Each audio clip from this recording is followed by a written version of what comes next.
నమస్తే, welcome to our channel. Andhra Pradesh deputy CM అయినటువంటి పవన్ కళ్యాణ్ గారి కొడుకుకి గాయాలైన సంగతి తెలిసిందే. మరి ఈ విషయం పైన ఆంధ్రప్రదేశ్ మాజీ ముఖ్యమంత్రి వైఎస్ జగన్మోహన్ రెడ్డి స్పందించారు. అసలు జగన్మోహన్ రెడ్డి వ్యాఖ్యలను ఏ విధంగా అర్థం చేసుకోవాలి తెలుసుకునే ప్రయత్నం చేద్దాం. దీన్ని పూర్తిగా విశ్లేషించడానికి మనతో పాటుగా ఉన్నారు సోషల్ యాక్టివిస్ట్ శ్రీలీల గారు. మేడం నమస్తే. నమస్తే అమ్మా. మేడం, పవన్ కళ్యాణ్ గారి కొడుకుకి గాయాలైన సంగతి తెలిసిందే. మరి దీనిపైన స్పందిస్తూ జగన్మోహన్ రెడ్డి అయితే ఒక ట్వీట్ పెట్టారు. మరి ఆ బాలుడికి వెంటనే తగ్గాలని చెప్పి కోరుకుంటున్నామంటూ కూడా ఆయన ట్వీట్ చేసిన సంగతి తెలిసిందే. మరి ఈ ట్వీట్ లో ఆసక్తికరంగా పవన్ కళ్యాణ్ గారు అని సంబోధించారు వైఎస్ జగన్మోహన్ రెడ్డి గారు. అసలు ఈ ట్వీట్ ని ఏ విధంగా అర్థం చేసుకోవచ్చు అంటారు? అంటే నిన్న మొన్నటి వరకు పవన్ కళ్యాణ్ గారు అంటే అసలు గిట్టదు జగన్మోహన్ రెడ్డికి. మరి ఈ ఫైర్ యాక్సిడెంట్ పైన ఆయన స్పందించడం కానివ్వండి, ఏ విధంగా అర్థం చేసుకోవాలి? ఇక్కడ జగన్మోహన్ రెడ్డి గారు ద్వంద్వ వైఖరి అంటే రెండు విధాలుగా ప్రవర్తించడం కాదు, వీళ్ళు రెండు రకాలుగా కాదు చాలా రకాలుగా ప్రవర్తిస్తారు. ఎన్ని విధాలుగా అంటే మొన్న చూస్తే ఫస్ట్ ప్రవీణ్ చావును అడ్డం పెట్టుకుని ఏ విధంగా మత విద్వేషాలు రెచ్చగొట్టే విధంగా పురిగొలిపారు ఎవరైతే బెన్ లింగం అనే వ్యక్తి ఉన్నాడు.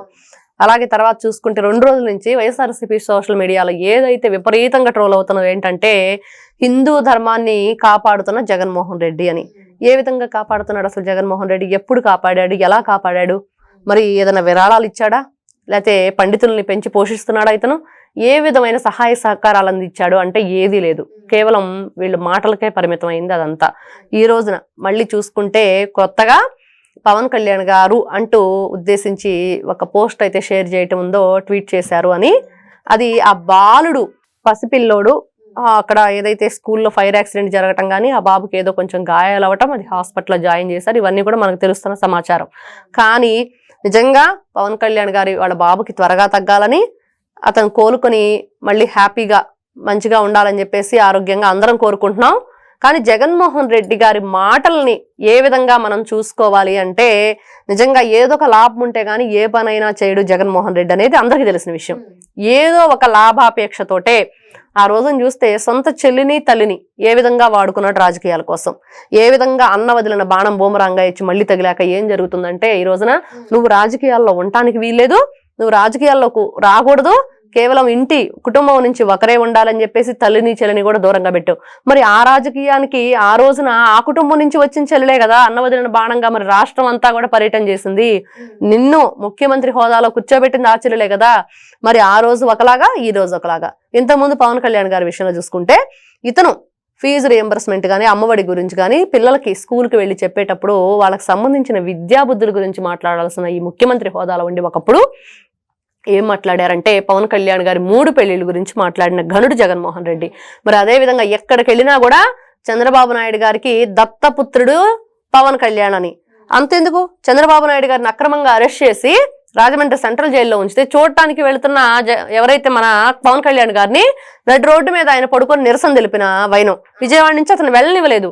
అవందరికీ తెలిసిన విషయం. ఈ విధంగా మాట్లాడిన ఈ వ్యక్తి కొత్తగా ఏంటిది, ఎందుకు ఇలాగ ట్వీట్ చేశారు అని అంటే నిజంగా ఇతను ఎలాంటి వ్యక్తి అంటే తన స్వలాభం కోసం, తన లాభం కోసం, తన రాజకీయ లబ్ధి కోసం దేనికైనా సరే నేను దేనికి తగ్గను, తగ్గేదేలే అని పుష్ప సినిమా డైలాగ్ లాగా జగన్మోహన్ రెడ్డి అండుకో కూడా తగ్గేదేలే అన్నట్లు చేస్తున్నారు.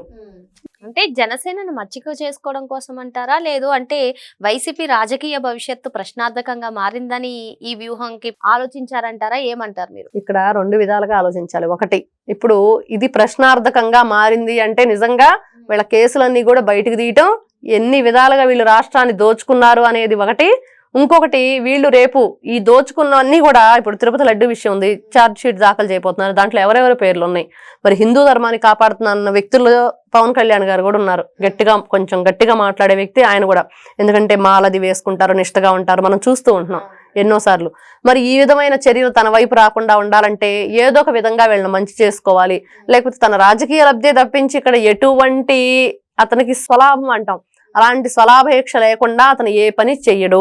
ఇది కూడా కేవలం తన పార్టీని నిలబెట్టుకోవటం కోసం, అదే విధంగా తను నిలబడటం కోసం, తన మీద ఉన్న కేసులను కూడా నిలబడనీయకుండా చేయటం కోసం. ఇదైతే మనం ఖచ్చితంగా చెప్పుకోవచ్చు. ఈ విధంగా చేస్తున్న జగన్మోహన్ రెడ్డి తల్లిని చెల్లిని అవసరానికి వాడుకుని ఈ రోజున పక్కన పడేశాడు. మరి ప్రతి ఒక్కరూ వాళ్ళ పార్టీలో చూస్తుంటే ఈ రోజున నోటీసులు ఇవ్వడానికి కేవలం మీరు ఎంక్వైరీ కోసమే మిమ్మల్ని విచారణకు పిలుస్తున్నాము అన్నా కూడా ఎవరికి వాళ్లే దొంగ పోలీసు ఆటాడుతూ తప్పించుకొని తిరుగుతూ మేము రాము, మాకు బెయిల్ ముందస్తు బెయిల్కి మేము అప్లై చేసుకున్నాం, అది ఓకే అయితేనే మేము బయటకు వచ్చి పోలీసులు కనిపిస్తాం అన్న వైఖరిలో వాళ్ళందరూ ఉన్నారు. ఎందుకు ఈ విధమైన వైఖరి చూపిస్తున్నారు వీళ్ళు అనంటే నిజంగా తప్పు చేశారా, భయపడుతున్నారా? మరి కాకాని గోవర్ధన్ రెడ్డి లాంటి వాళ్ళు ఏం చెప్పారు? పోలీసులను బట్టలోడి సమాజం ముందు నిలబెడతాను అని. మరి ఈ రోజు రాప్తాడులో పర్యటిస్తున్నటువంటి జగన్మోహన్ రెడ్డి గారు మళ్ళీ కూడా అదే విధంగా మాట్లాడడం ఏంటి మేడం? ఆయన అసలు అక్కడ ఆ చావు ఎవరైతే చనిపోయారో ఆ చావుకు అతను వెళ్ళటం గానీ అక్కడ జరిగిన కార్యక్రమం అది వాళ్ళలో వాళ్ళే వైఎస్ఆర్సీపీలో 2 వర్గాల మధ్య జరిగిన దుర్ఘటన. అది దానికి సంబంధించి జరిగిన తర్వాత దాన్ని కూటమి ప్రభుత్వం మీద రుద్దే ప్రయత్నం చేయటం, తెలుగుదేశం పార్టీకి అంటగట్టడం, వీళ్ళు మళ్ళీ పార్టీల్ని కులాలని ఇవన్నీ తీసుకురావటం. సరే ఇవన్నీ చేస్తున్నాడు. అక్కడ ఒక కుటుంబాన్ని పరామర్శించటకు వెళ్ళిన జగన్మోహన్ రెడ్డి రాప్తాళ్ళు ఈ రోజున ప్రతి ఒక్క మనిషికి 2000 రూపాయలు ఇస్తాము, రండి బాబుగా జగన్మోహన్ రెడ్డి గారు వస్తున్నారు బాబు అన్నా కూడా ఎవ్వరు కూడా మేము రాము, మాకు అవసరం లేదు, మేము వచ్చే ప్రసక్తే లేదు అని చెప్పేసి డబ్బులు కూడా వద్దన్న అంత ప్రజలు ఏ విధంగా విసికి వేసారిపోయి ఉన్నారు. డబ్బులు ఇచ్చినా కూడా మేము రామంటున్నారు. ఎందుకంటే 2019 నుంచి 24 వరకు వైఎస్ఆర్సీపీ పార్టీ అధికారంలో ఉన్నప్పుడు ప్రజలను ఏ విధంగా ఇబ్బంది పెట్టారు అన్నదానికి ఇదే నిదర్శనం. ఖచ్చితంగా చూడొచ్చు. డబ్బులు పంచడం అనే వీడియోలన్నీ కూడా ఈ రోజు సోషల్ మీడియాలో వైరల్ అయినాయి. మరి అక్కడికి వెళ్ళి ఏం మాట్లాడతాడంటే ఏదో చెప్తాడు, కూటమి ప్రభుత్వమే జయించింది, లేకపోతే తెలుగుదేశం పార్టీ వాళ్ళ వల్ల ఇతను చనిపోయాడని. కానీ అక్కడ 2 వర్గాల మధ్య ఈ రోజున మరి ఎంపీ గోరంట్ల మాధవ్ ఎందుకు రాలేదు అక్కడికి?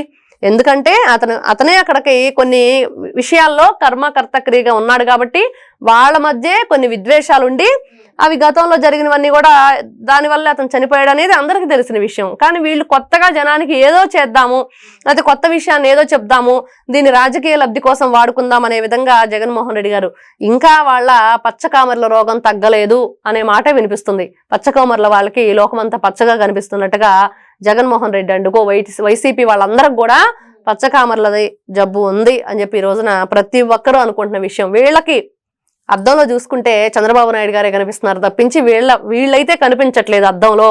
అందుకనే వీళ్ళ వైఖరి అంతా కూడా ఎంతసేపటికి చంద్రబాబు నాయుడు గారి పేరు తలవందే వీళ్ళకి నిద్ర పట్టట్లేదు. మొన్న వాళ్ళ చెల్లి షర్మిల మాట్లాడినప్పుడు కూడా వీళ్ళదే అతనితో కలిసి కుమ్మక్కై మాట్లాడుతున్నామని. మరి 5 సంవత్సరాలు మోడీ గురించి మోడీ పూజ చేసుకొని మరి మోడీ గారిని మెప్పించడం కోసం ఈ రోజున క్రైస్తవుల్ని లేకపోతే ఆ బైబిల్ పట్టుకున్న ఆ గ్రంథకర్తల్ని లేకపోతే ఫాస్టర్లను కూడా మీరు నా దగ్గరకు వస్తే నేను వాళ్ళకి దూరం అవుతాను, మీరు దూరంగానే ఉండండి, నాకు దగ్గరగా రావద్దు అన్న వ్యక్తి జగన్మోహన్ రెడ్డి అని ఆ ఫాస్టర్లే చెప్తున్నారు మీడియా సాక్షిగా వచ్చి. మరి ఇట్లాంటి వ్యక్తిని ఏ విధంగా చూసుకోవాలంటే కేవలం ఈ రోజున పవన్ కళ్యాణ్ గారు అని ట్వీట్ చేసినా, మీ బాబు త్వరగా కోలుకోవాలని ట్వీట్ చేసినా, కానీ ఇక్కడ బాబు నిజంగా కోలుకోవాలని అందరం కోరుకుంటున్నాం. కానీ ఇట్లాంటి వ్యక్తి ఎందుకు ఒకప్పుడు అదే వ్యక్తి ఎన్ని విధాలుగా మాట్లాడాడు, ఎంత భయంకరమైన మాటలు మాట్లాడాడు పవన్ కళ్యాణ్ గారి గురించి. అందుకు ఈ రోజున ఈయన గురించి మాట్లాడుకోవాల్సి వస్తుంది. అనుకోవచ్చు మీరు దీని గురించి ఎందుకు మాట్లాడుతున్నారు, ఆ పిల్లోడి గురించి అతను మంచిగానే అనొచ్చు కదా అని. అంత మంచి మనసే ఉంటే, అంత మంచి ఆలోచనే ఉంటే వీళ్ళ సాక్షి పేపర్ నుంచి పోసాని కృష్ణమురళికి స్క్రిప్ట్ ఇచ్చి పవన్ కళ్యాణ్ గారి భార్యని వాళ్ళకు పుట్టిన పిల్లల్ని అంత భయంకరమైన పదజాలాన్ని వాడి అట్లాంటి మాటలు మాట్లాడిచ్చారు. ఇది ఖచ్చితంగా ఇక్కడ గుర్తు చేసుకోవాలి.